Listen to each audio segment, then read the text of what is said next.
この YouTube チャンネルをご覧いただいている皆様、ご登録されている方、それから、登録はしてないけど興味があってこのチャンネルにたどり着いてくださった皆様、ご視聴誠にありがとうございます。今回はこれから居合を始めるにあたり、どういう道場を選べばいいのか、どういう先生を探せばいいのかということを私の視線から見て皆様にお伝えしたいと思い、この動画を撮影しております。まずですね、いろんなさまざまな流派があって、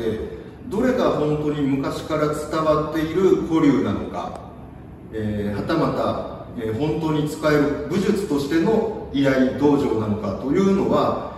私自身も、完全に把握はできておりません。ただ、いろんな先生方の動画を見る限りでは、あまりこの武術としての居合を突き詰めている先生方、それから道場というのはなかなか見受けないように思います。まずですね、皆様が居合の道場、見学されるにしろ体験されるにしろ、一つ皆様に知っていただきたいのは、その指導する先生、もしくはその門弟さんですね、指導員にあたる、講談社の方のまず刀の中子を見ていただく、中子じゃない、恋口を見ていただきたいんですね。で、恋口というのは刀を抜きますこの鞘のこの部分、ここを恋口と言います。で、今こう見ていただいて、削れてたりとかささくれてたりとかっていうのがないかと思います。この刀なんだかんだで、もう5、6年は使ってるのかな、なんですけど、ほとんど新品同様です。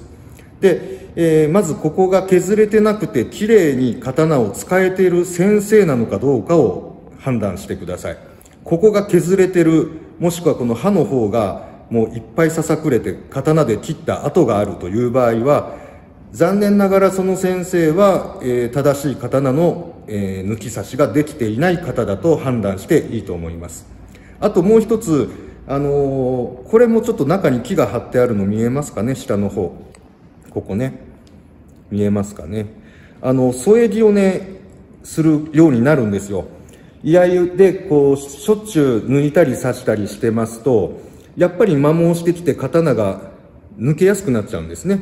そういう時に刀を抜けにくくするように、薄い木片を貼るわけですけども、その木片を貼るにしても、胸の方、もしくは刃の方に向かって木の板を貼る先生は大丈夫。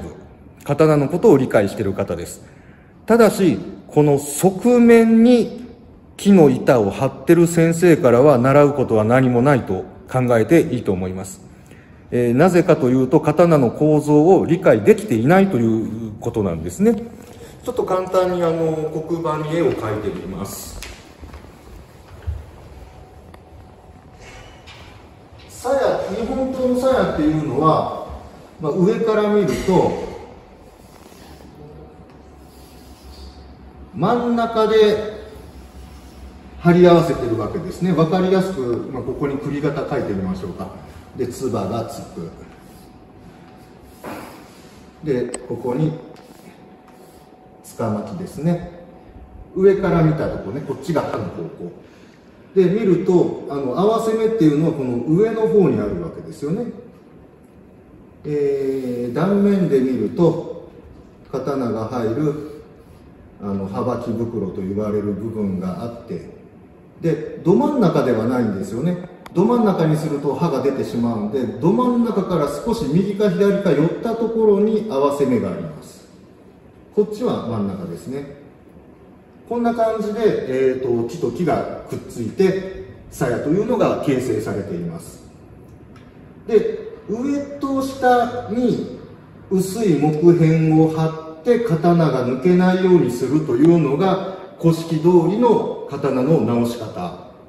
で、今の居合をされている方の多くが刀の知識に無頓着な方が多いんですね。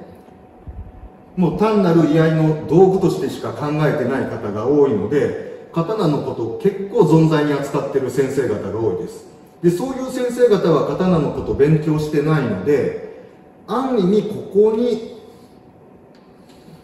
木を張って刀が抜けないようにしようとするんですけども、合わせ目はここにありますから、側面を膨らませてしまうとのり付けが割れてしまう。わかりますかね。結果的に鞘がこのように2つに割れてしまう原因を作ってしまうわけです。で、刀っていうのは実はこの側面、幅木袋の側面は刀を収めて幅木が入っても薄い紙っていうか厚紙1枚分入るぐらいの隙間を空けて作るものなんですよ。で、刀自体はこの上下の圧力だけで止まってると考えてください。ですので刀の修理を見て側面に薄い木を張ってる人は刀の構造が分かってない。刀の構造分かってないのに、いざ戦闘でどのように刀使えば刀が傷まないか、刀が長持ちするかということを知らない方ですので、そこからまともな技術は学べないと私は考えています。あともう一つ、皆様に知っていただきたいのが、あんまり消えないねこれつばなりという言葉がありまして、古い刀とか、あとしっかり合わせてつば合わせた刀でも長らく使ってるとやっぱり振動で中子が、中子って分かりますかね。柄の中に入ってる刀の部分、そこが摩耗して、これもなるかなあ、ちょっとだけなりますね。聞こえるかな。これつばなりって言うんですね。つばがちょっと動く。で、このつばなりは本来しない方がいいんですよね。で、つばなりをしないためにはどうするかっていうと、分かりやすくここに刀のつばがあったとして、中子穴っていうのがありますね。そしたら、さっきの鞘の話と一緒で、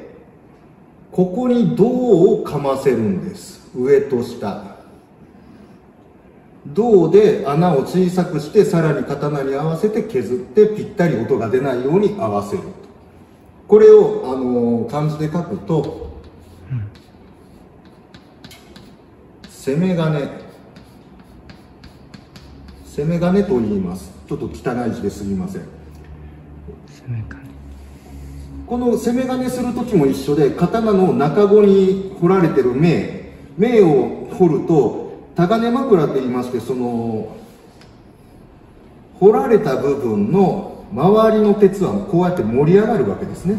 これタガネ枕って言うんですけど、これが削れるのも惜しいんで、実は刀っていうのはつばにぴったり合わせて削るんではなく、さっきの鞘のお話と同じように、ここは隙間を空けるぐらいに削るわけです。あくまで止めるのは上と下、上下だけ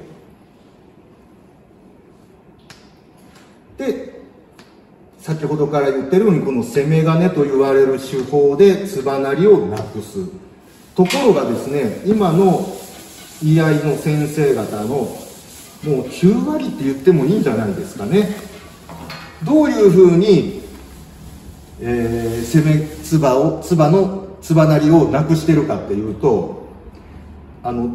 幅木がありますよね。幅木って皆さん分かりますかね。暴れん坊将軍で家紋が彫ってる金具の部分ですね。こう忍びがあって、ね、これ幅木って言うんですけどね、この部分ね。ホワイトボードの方が分かりやすいですよね。ちょっとで、そこに切羽って言われる薄い金属の板が1枚入って、その下につばがついて、その下にもう1枚切羽がついて、刀の柄がつくわけです。これを切羽と言います。切る羽と書いて切羽。ちょっと黒板汚いから見づらいかもわかりますね。またなんか時間があったらこういうのもちゃんと絵にしたいとは思うんですが、この切刃は通常1つの刀に対して2枚、まあ、太刀とか刀でもその様式によっては4枚6枚って片側に2枚ずつとか3枚ずつとか入ることもあるんですが、基本的には偶数です。こっち2枚だったらこっちも2枚、こっち3枚だったらこっちも3枚。普通は1枚、まあ録音してんだからとか言わない、結構入っちゃうから、まあそういう感じですね。はい、で、つばがガタガタ鳴るつばなりを他のその一般的な居合の先生方どうやって直すかっていうと、もう1枚切刃を無理やり増やしちゃうんですよ。紙で作ったり革で作ったり、あるいは薄い金属の切刃を入れると。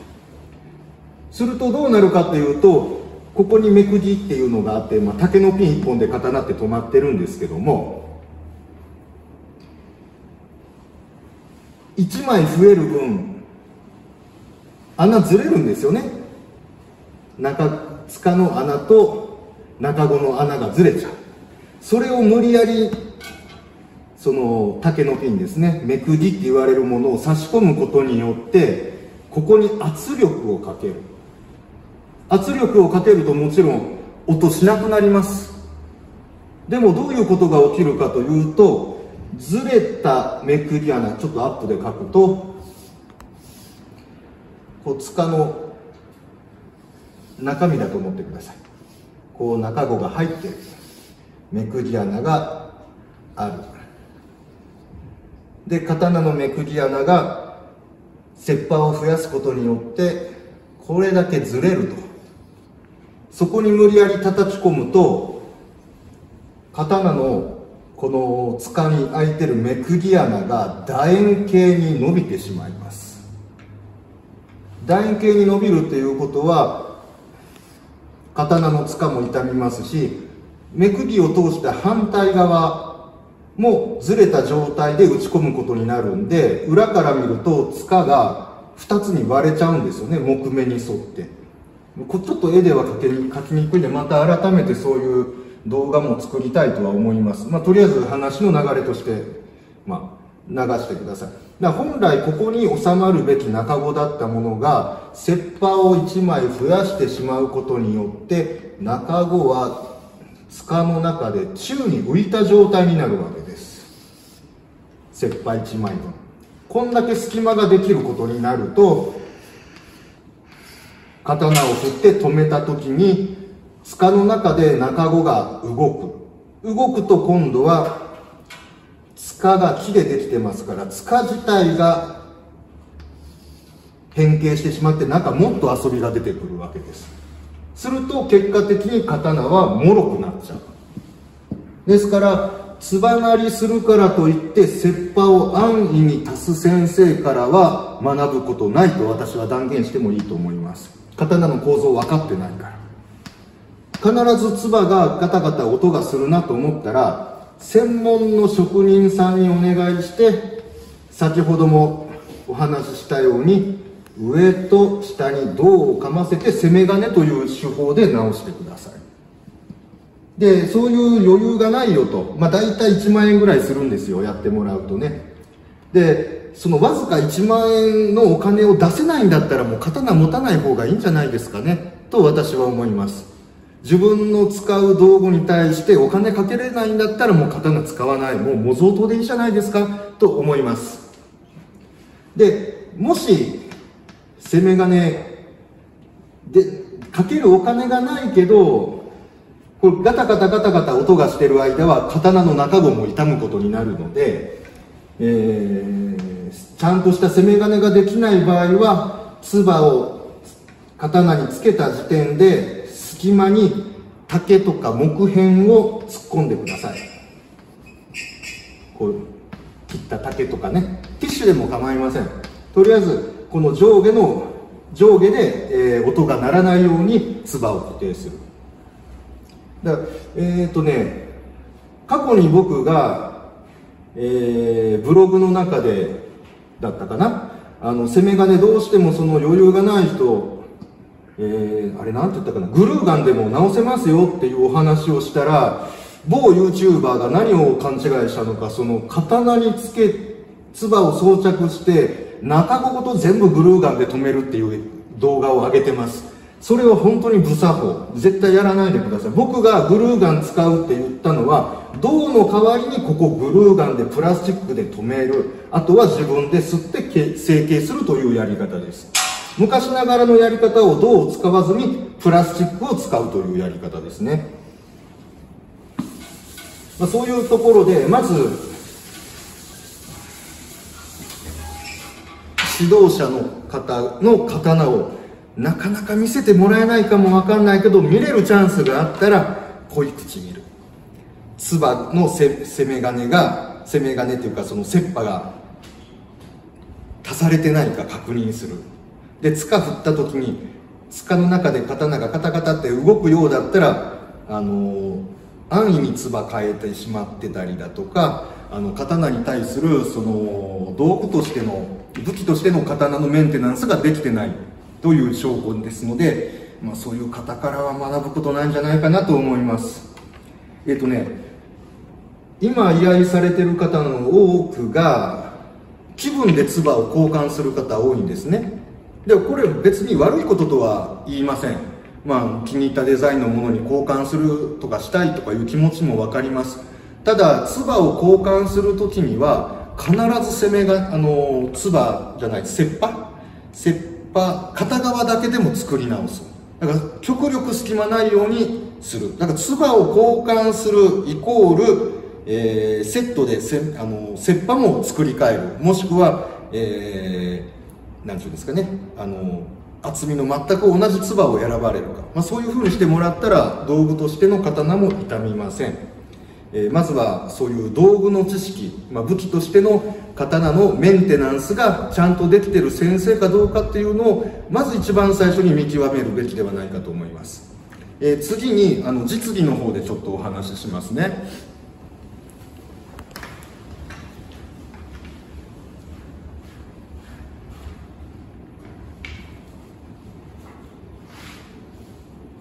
正座してするのをちょっと面倒くさいんで立ったままで説明します。世間一般の多くの依頼の先生方が抜刀するとこういう感じの動画とか写真になっているかと思います。今カメラマンの方から見ると僕の鞘はこっちに出てるはずです。で、腰をひねって今これ首まっすぐ向けてる状態なんですけど、正面から見るとちょっとどっちかに首が斜めに向いてるんじゃないかなと思います。今僕の顔どっちに向いてますかね。傾いてます？どっちかちょっとこっち傾いてますでしょ。こういう姿勢で刀抜いてる方から学ぶこともないと私個人は考えています。なぜかというと刀って鞘に入ってますから、鞘は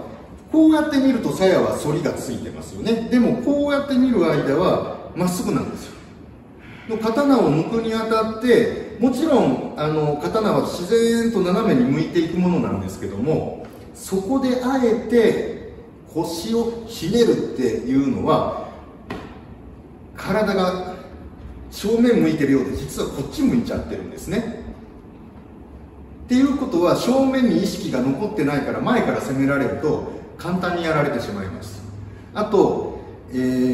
刀をまっすぐ抜いて抜けたら振るっていうのが正しい抜き付けなんですけども、鞘をひねる、腰もひねりながら抜くっていうことは抜ける瞬間ここまで抜けかかって抜ける瞬間こういうふうに抜けてることになるわけです。わかりますかね。これが刀と鞘が合ってる状態。腰をひねったり鞘をひねるとこういう状態すると刀を抜きつけながら鞘の中を切っ先で削ることになるんです。ですからここが痛むと。で、納刀の時も鞘道と刀の胸がぴったり合った状態で入っていく分には傷つかないんですけど、この角度で入ったらどうなりますかね。ここ削れますよね、刃でね。